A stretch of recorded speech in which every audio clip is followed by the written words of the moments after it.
अर्जुन बोले, जो अनन्य प्रेमी भक्तजन पूर्वोक्त प्रकार से निरंतर आपके भजन ध्यान में लगे रहकर आप सगुण रूप परमेश्वर को और दूसरे जो केवल अविनाशी सच्चिदानंद घन निराकार ब्रह्म को ही अति श्रेष्ठ भाव से भजते हैं, उन दोनों प्रकार के उपासकों में अति उत्तम योगवेत्ता कौन है? श्री भगवान बोले, मुझ में मन को एकाग्र करके निरंतर मेरे भजन ध्यान में लगे हुए, अर्थात गीता अध्याय 11 श्लोक 53 में लिखे हुए प्रकार से निरंतर मेरे में लगे हुए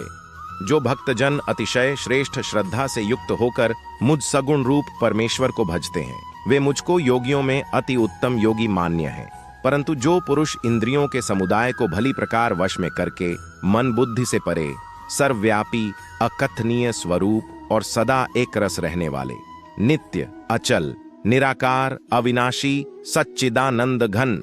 ब्रह्म को निरंतर एक ही भाव से ध्यान करते हुए भजते हैं, वे संपूर्ण भूतों के हित में रत और सब में समान भाव वाले योगी मुझको ही प्राप्त होते हैं। उन सच्चिदानंद घन निराकार ब्रह्म में आसक्त चित्त वाले पुरुषों के साधन में परिश्रम विशेष है,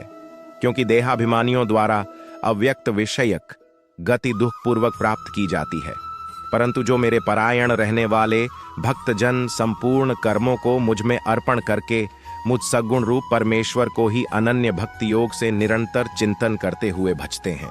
इस श्लोक का विशेष भाव जानने के लिए गीता अध्याय 11 श्लोक 55 देखना चाहिए।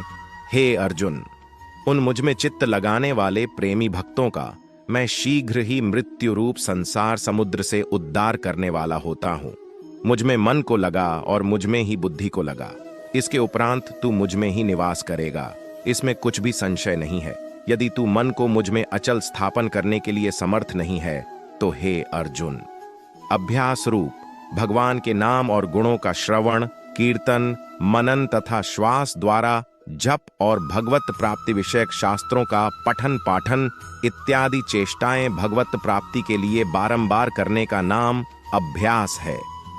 योग द्वारा मुझको प्राप्त होने के लिए इच्छा कर, यदि तू उपर्युक्त अभ्यास में भी असमर्थ है तो केवल मेरे लिए कर्म करने के ही परायण स्वार्थ को त्याग कर तथा परमेश्वर को ही परम आश्रय और परम गति समझकर निष्काम प्रेम भाव से सती शिरोमणि पतिव्रता स्त्री की भांति मन वाणी और शरीर द्वारा परमेश्वर के ही लिए यज्ञ दान और तपादि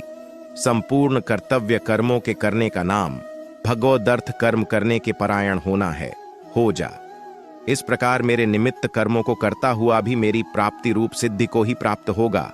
यदि मेरी प्राप्ति रूप योग के आश्रित होकर उपर्युक्त साधन को करने में भी तू असमर्थ है तो मन बुद्धि आदि पर विजय प्राप्त करने वाला होकर सब कर्मों के फल का त्याग गीता अध्याय 9 श्लोक 27 में विस्तार देखना चाहिए। कर मर्म को न जानकर किए हुए अभ्यास से ज्ञान श्रेष्ठ है, ज्ञान से मुझ परमेश्वर के स्वरूप का ध्यान श्रेष्ठ है, और ध्यान से सब कर्मों के फल का त्याग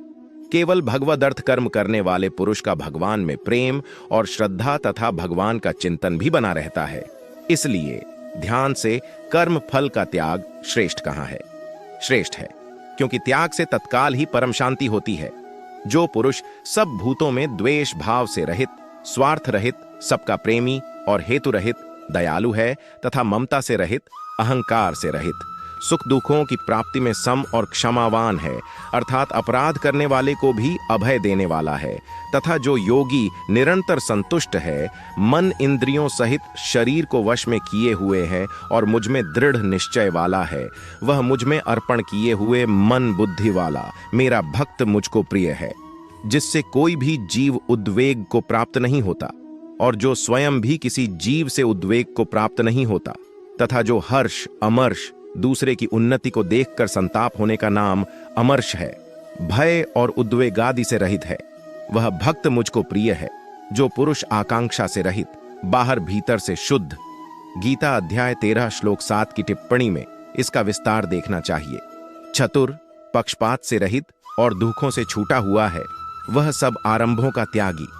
मेरा भक्त मुझको प्रिय है। जो न कभी हर्षित होता है, न द्वेष करता है, न शोक करता है, न कामना करता है, तथा जो शुभ और अशुभ संपूर्ण कर्मों का त्यागी है, वह भक्तियुक्त पुरुष मुझको प्रिय है। जो शत्रु मित्र में और मान अपमान में सम है, तथा सर्दी गर्मी और सुख दुखादि द्वंद्वों में सम है और आसक्ति से रहित है, जो निंदा स्तुति को समान समझने वाला, मननशील और जिस किसी प्रकार से भी शरीर का निर्वाह होने में सदा ही संतुष्ट है और रहने के स्थान में ममता और आसक्ति से रहित है, वह स्थिर बुद्धि भक्तिमान पुरुष मुझको प्रिय है। परंतु जो श्रद्धा युक्त वेद शास्त्र महात्मा और गुरुजनों के तथा परमेश्वर के वचनों में प्रत्यक्ष के सदृश विश्वास का नाम श्रद्धा है, पुरुष मेरे परायण होकर इस ऊपर कहे हुए धर्ममय अमृत को निष्काम प्रेम भाव से सेवन करते हैं, वे भक्त मुझको अतिशय प्रिय हैं। एयुएम तत्सदिति श्रीमद् भगवद गीतासु उपनिषत्सु ब्रह्म विद्यायान योग शास्त्रे श्री कृष्णार्जुन संवादे भक्ति योगो नाम 12 अध्याय।